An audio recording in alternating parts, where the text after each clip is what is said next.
Hi sir, నమస్తే. నేను మీ కాదర్. మన అప్రజిత కంపెనీ డెవలప్మెంట్స్ ఒకసారి చూడండి సార్. జస్ట్ లాంచింగ్ చేసుకున్నాం, మొక్కలతో లాంచింగ్ చేసాం. కస్టమర్లకు ఏదైతే చెప్పామో అదే విధంగా మనం లాంచింగ్ చేసుకొని ఇస్తున్నాం. బెస్ట్ ఇన్వెస్ట్మెంట్, మంచి ఇన్వెస్ట్మెంట్. పొదిలి మున్సిపాలిటీ పరిధిలో ఉన్న ఈ వెంచర్లో అందరు ఇన్వెస్ట్మెంట్ చేసుకుంటారని ఆశిస్తున్నాను. సో గజం వచ్చేసి దీంట్లో మనకు 950 రూపాయలు సార్. ఈ కని విని ఎరగని భూప్రపంచంలో ఎక్కడ ఇలాంటి డెవలప్మెంట్స్ అయితే దొరకదు, ఇలాంటి ల్యాండ్ దొరకదు.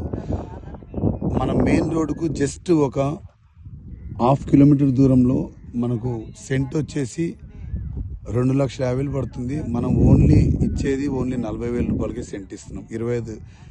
25 సెంట్లు ఓన్లీ 10 లక్షలు మాత్రమే ఇస్తున్నాం. తక్కువ ఇన్వెస్ట్మెంట్, ఎక్కువ రిటర్న్స్, ఎక్కువ ల్యాండ్, సేఫ్టీ అండ్ సెక్యూర్ ఉండే ల్యాండ్స్ కాబట్టి ఒకసారి రండి, చూడండి. చూసిన తర్వాత మేము మంచి నిర్ణయం తీసుకోండి. ఎన్నో ప్రాపర్టీస్, ఎన్నో ప్రాజెక్ట్స్ చూసింటారు. మాది ఒకసారి చూసి మంచి నిర్ణయం తీసుకుంటారని ఆశిస్తున్నాను. Thank you very much sir. చూడండి, నెంబర్ ప్లేట్లు పెట్టడం కానీ, సరిహద్దురాలు పెట్టడం కానీ, డిటిసిపి లేఅవుట్ లాగానే మేము డెవలప్మెంట్ చేసాం సార్. ఒకసారి చూసి మంచి నిర్ణయం తీసుకుంటారని ఆశిస్తున్నాను. Thank you very much friends. ఒకసారి రండి. Thank you.